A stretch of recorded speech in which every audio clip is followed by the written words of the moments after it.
Hello, and welcome to Scatter Sunshine, a channel that I've created to hopefully bring a little more positivity into the world, especially at this time that seems to be so negative. I'm Aurella, and I'm your host. And the other day, I was driving down the road, and I saw a billboard, and it said, "We are as honest as yoga pants and children." And I knew that the next time my car started to make that annoying sound, that was where I was going to take it, because they understand. Children are savage. Okay, let me explain.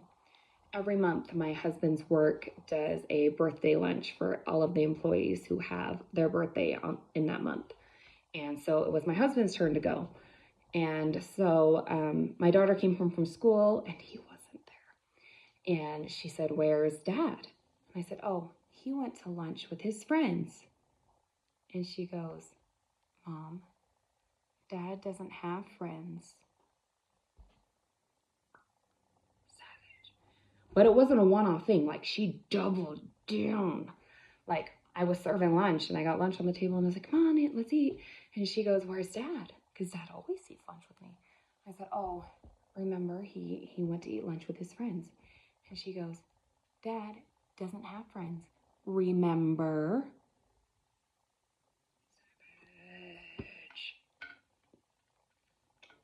But it is not just the girls. Boys are also savage. I took my son to the doctor over the summer, and they were having the normal back and forth that a doctor has with a patient. "Hey, how you doing? How's your summer been? What you up to?" And he goes, "My mom is so old. She's like 30. Why you gotta call me out like that?" And so the doctor kind of looks at me and he smiles a little bit and he goes, "Well, I'm older than your mom. Your mom's really not that old." And my son is, "You're that old?" Savage. But children are all their own people. My daughter, for example, thoughts and prayers for her. We were out of Paw Patrol cheese, and she did the full-on Disney princess flop with the arm, and then she rolls over and she goes, "I can't eat anything."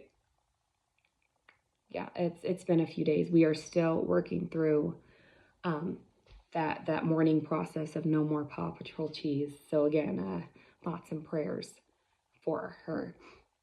But boys, man, they are a special kind of human. My youngest son is really prone to breaks. I'm not sure what the deal is. I know he gets calcium because I shove it into his body in every way that I can. Supplements, food, milk, all of the things. The kid loves broccoli. Like, he's not lacking in the intake of calcium, but for some reason, he's just easy to break. This winter, he just walked outside and slipped on the ice and broke both of his wrists catching his fall. That was fun. If you've ever had a 7-year-old who was broken 2 bones at one time, bless your heart, because it's great. So over the summer, I had my boys, and they were like Tasmanian devils, just like mess noise, mess noise, mess noise. And I finally got to a point where I was like, "Boys, get out of my house. Go outside. Go outside. There are toys. There is water. There is a play set. There are chickens to chase. Just get out of my house." And they obliged. They got out of my house. And so I was cleaning, and I took some stuff from downstairs to my bedroom, and I looked out the window, and I saw my oldest son attempting to yeet my youngest son, who breaks like a candy cane, falling from the Christmas tree, off of the monkey bars. I throw up on my window and I go, "Get it out! Shut it up!" And then I come back downstairs, and sure enough, he's still attempting to yeet his brother. So I called them in. I sent my youngest son with a snack downstairs to watch TV for a second because I needed to have a conversation with my oldest son. I sit down with him and I say, you cannot throw your brother off the monkey bars. It's just not a thing that you're allowed to do. And he goes, but he wanted me to. This kid's gonna be a lawyer when he grows up. He told me to. He really, really wanted me to. We were having fun. I'm like, all right. I'm gonna have to pull out the big guns. So I go, look, you cannot throw your brother off tall things. If he falls off a really tall thing, he could get really hurt. Like, he could die. And of course, as I'm saying this, I'm thinking of my oldest child, who gave me the false confidence to have more.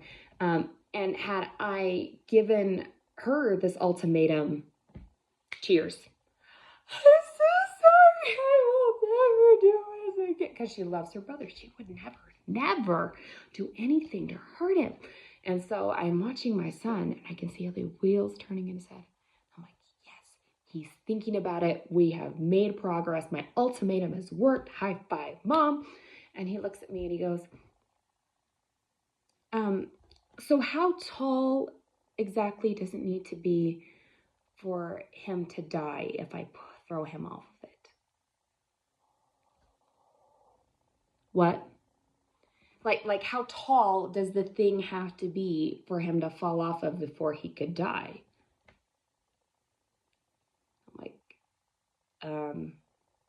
this is not how I imagine this conversation going. No, like, doesn't matter. Like, the point is that you can't yeet your brother off stuff. So just don't yeet your brother off stuff, okay? Okay.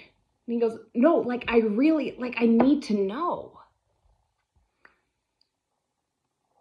And that, I think I got like 5 more gray hairs that day. So yeah, to all my boy moms and dads, bless you, because it ain't easy, but it's always worth it.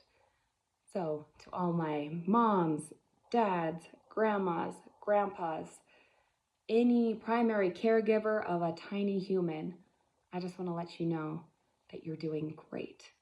It's not you. It's not your kids. It's just life.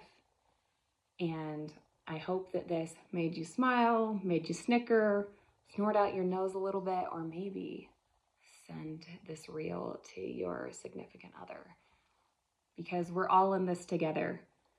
And if you scatter enough sunshine, you might just find those rainbows that make life worth living for. Have a great day. Bye.